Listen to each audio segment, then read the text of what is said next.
Welcome back to another Serial Killer Saturday. I have sort of avoided this one because I figured, what else could we possibly learn about this guy that we haven't already heard? Jeffrey Lionel Dahmer, aka the Milwaukee Cannibal, was an American serial killer and sex offender. Dahmer murdered 17 men and boys between 1978 and 1991, with the majority of the murders occurring between 1987 and 1991. His murders involved rape, dismemberment, necrophilia, and cannibalism. On November 28, 1994, he was beaten to death by an inmate at the Columbia Correctional Institution, where he had been incarcerated. Dahmer was born in West Allis, Wisconsin, the son of JOYCE Annette and Lionel Herbert Dahmer, an analytical chemist. 7 years later, his brother David was born. JOYCE Dahmer reportedly had a difficult pregnancy with her elder son. When Jeffrey was 8 years old, he moved with his family to Bath, Ohio. Dahmer grew increasingly withdrawn and uncommunicative between the ages of 10 and 15, showing little interest in any hobbies or social interactions. He biked around his neighborhood looking for dead animals, which he dissected at home or in the woods near his home. In one instance, he put a dog's head on a stake. Though fundamentally an outcast at Revere High School, Dahmer nonetheless became something of a cult figure among students due to his impressions of his mother's interior decorator, who suffered from cerebral palsy. Dahmer began drinking in his teens, and by the time he graduated high school, he was an alcoholic.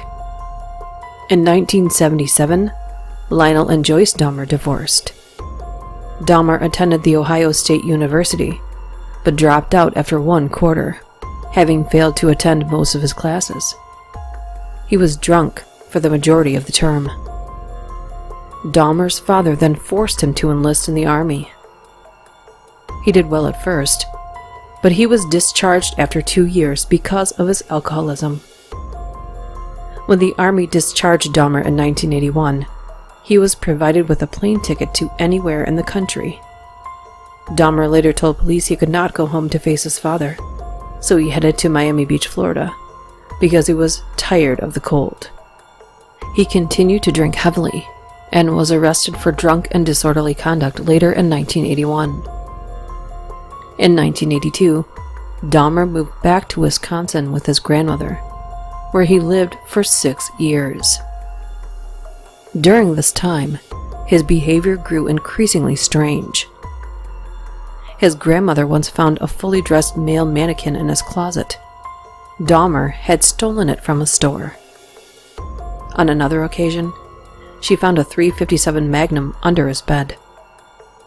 Terrible smells came from the basement. Dahmer told his father that he had brought home a dead squirrel and dissolved it with chemicals. He was arrested twice for indecent exposure, in 1982 and 1986. In the second offense, he masturbated in front of 2 boys. In the summer of 1988, Dahmer's grandmother asked him to move out because of his late nights, strange behavior, and the foul smells from the basement. He then found an apartment on Milwaukee's west side, closer to his job at the Ambrosia Chocolate Factory. On September 26, 1988, 1 day after moving into his apartment, he was arrested for drugging and sexually fondling a 13-year-old boy in Milwaukee. He was sentenced to 5 years probation and 1 year in a work release camp. He was also required to register as a sex offender. Dahmer was paroled from the work release camp 2 months early, and he soon moved into a new apartment. Shortly thereafter, he began a string of murders that ended with his arrest in 1991. Dahmer committed his first murder in the summer of 1978, at the age of 18. His father was away on business, and his mother had moved out, taking his brother with her. Dahmer was left behind, alone. That June, Dahmer picked up a hitchhiker named Stephen Hicks and offered to drink beer with him back at his father's house, planning to eventually have sex with him. When Hicks tried to leave, Dahmer bludgeoned Hicks to death with a 10-pound dumbbell, striking the back of his head, later saying he had committed the crime because the guy wanted to leave, and he didn't want him to. Dahmer buried the body in the backyard. 9 years passed before he killed again. In September of 1987, Dahmer picked up 26-year-old Stephen Twomey at a bar and killed him on impulse. He later said he had no memory of committing the crime. After the Twomey murder, Dahmer continued to kill sporadically. 2 more murders in 1988, and another in early 1989, usually picking up his victims in gay bars and having sex with them before killing them. He kept the skull of one of his victims, Anthony Sears, until he was caught.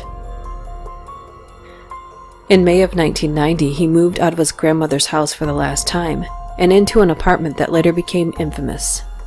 Apartment 213, 924 North 25th Street, Milwaukee. Dahmer picked up the pace of his killing. 4 more murders before the end of 1990, 2 more in February and April 91, and another in May of 91. In the early morning hours of May 27, 1991, 14-year-old Conrad Synthasmphone, the younger brother of the boy whom Dahmer had molested in 1998, was discovered on the street, wandering naked, heavily under the influence of drugs, and bleeding from his rectum. 2 young women from the neighborhood found him and called 911. Dahmer chased his victim down and tried to take him away, but the women stopped him. Dahmer told police officers dispatched to the scene that the 19-year-old was his boyfriend and that they had had an argument while drinking. Against the protests of the 2 women who had called 911, who recognized him from the neighborhood and insisted he was a child and couldn't speak English, the officers turned him over to Dahmer. They later reported smelling a strange scent while inside Dahmer's apartment, but did not investigate it. The smell was the body of Tony Hughes, Dahmer's previous victim, decomposing in the bedroom. The officers did not make any attempt to verify Conrad's age or identity, nor locate anyone who could communicate with him, and failed to run a background check that would have revealed Dahmer as being a convicted child molester and still under probation. Later that night, Dahmer killed and dismembered Conrad, keeping his skull as a souvenir. By summer of 1991, Dahmer was murdering approximately 1 person each week. He killed Matt Turner on June 30th, Jeremy Weinberger on July 5th, Oliver Lacey on July 12th, and finally, Joseph Brandehoft on July 19th. Dahmer got the idea that he could turn his victims into zombies, completely submissive, eternally youthful sex partners, and attempted to do so by drilling holes into their skulls and injecting hydrochloric acid or boiling water into the frontal lobe of their brain with a large syringe, usually while the victim was still alive. Other residents of the Oxford Apartments complex noticed terrible smells coming from the apartment 213, as well as the thumps of falling objects and the occasional buzzing of a power saw. Unlike many serial killers, Dahmer killed victims from a variety of racial backgrounds. On July 22, 1991, Dahmer lured another man, Tracy Edwards, into his home. According to the would-be victim, Dahmer struggled with Edwards in order to handcuff him, but ultimately failed to cuff his wrists together. Wielding a large butcher knife, Dahmer forced Edwards into the bedroom, where Edwards saw pictures of mangled bodies on the wall and noticed the terrible smell coming from a large blue barrel. The barrel was filled with potent acid, which dissolved human bodies to sludge for disposal via the apartment toilet. Edwards punched Dahmer in the face and kicked him in the stomach, ran for the door, and escaped, running through the streets with handcuffs still hanging from one hand. Edwards waved for help to a police car driven by Robert Roth and Rolf Mueller of the Milwaukee Police Department. Edwards led police back to Dahmer's apartment, where Dahmer at first acted friendly to the officers. However, Edwards remembered that the knife Dahmer had threatened him with was in the bedroom. When one of the officers checked the bedroom, he saw the photographs of mangled bodies and called for his partner to arrest Dahmer. As one officer subdued Dahmer, the other opened the refrigerator and found a human head. Further searching of the apartment revealed 3 more severed heads, multiple photographs of murdered victims, and human remains, severed hands, penises, and photographs of dismembered victims and human remains in his refrigerator. The story of Dahmer's arrest and the inventory in his apartment quickly gained notoriety. Several corpses were stored in acid-filled vats, and implements for the construction of an altar of candles and human skulls were found in his closet. Accusations soon surfaced that Dahmer had practiced necrophilia and cannibalism. 7 skulls were found in the apartment. A human heart was also found in the freezer.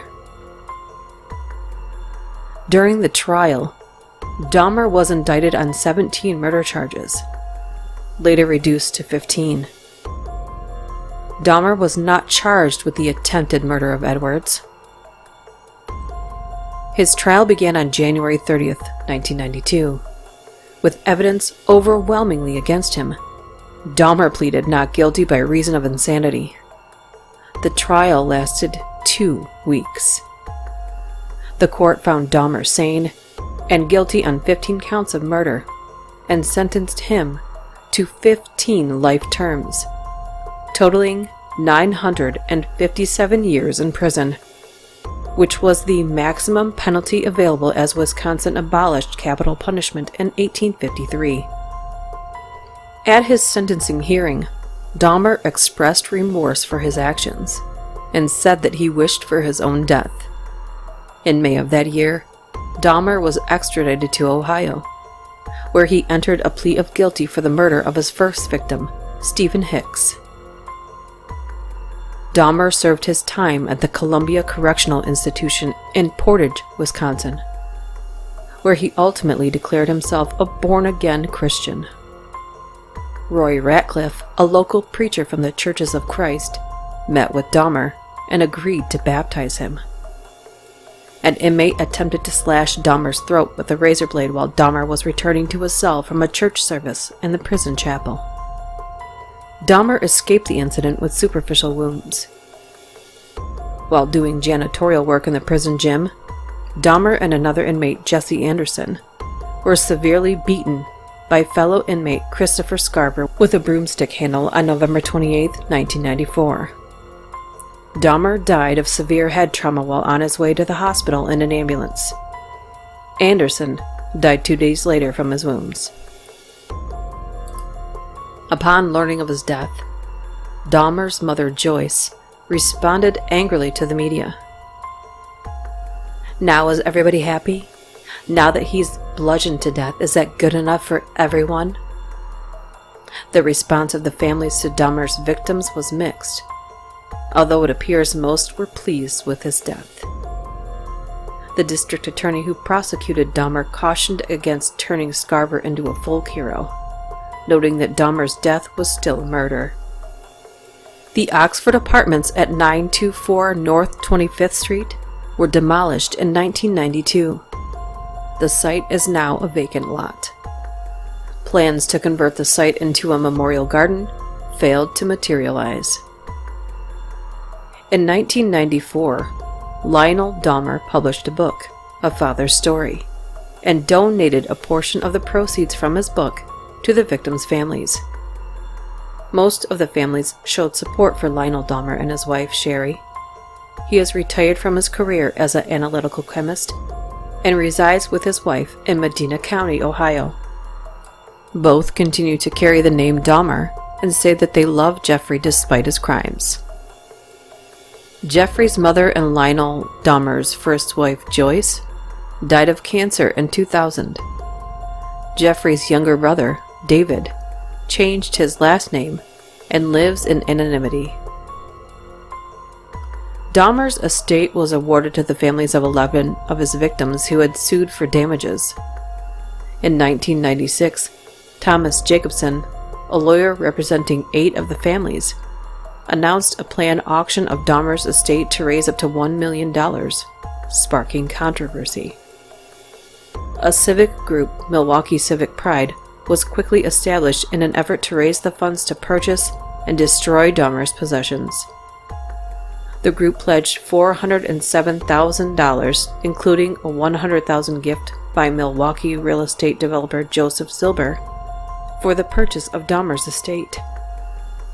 5 of the 8 families represented by Jacobson agreed to the terms, and Dahmer's possessions were destroyed and buried in an undisclosed Illinois landfill. In January of 2007, evidence surfaced potentially linking Dahmer to Adam Walsh's 1981 abduction and murder in Florida. However, Adam's father, John Walsh, believed that another killer, Otis Toole, committed the crime. When interviewed about Adam Walsh in the early 1990s, Dahmer repeatedly denied involvement in the crime. In 2008, Florida police declared the Walsh case closed, naming Toole, who died in prison in 1996, as the killer. Was Jeffrey Dahmer born with a deep desire to kill? Did early alcohol contribute to his descent? Or did it simply enhance what was already lurking beneath the surface, like a dark disease, inevitably released upon society? I have left several links for you to browse through, should you wish to dive deeper into this case. It includes pictures of the inside of his apartment and refrigerator. If I put everything about him into this video, we would have to dedicate a year to it. If you weren't a vegetarian before this video, I would love to know what went through your mind as you sink teeth into meat after it. See you next time.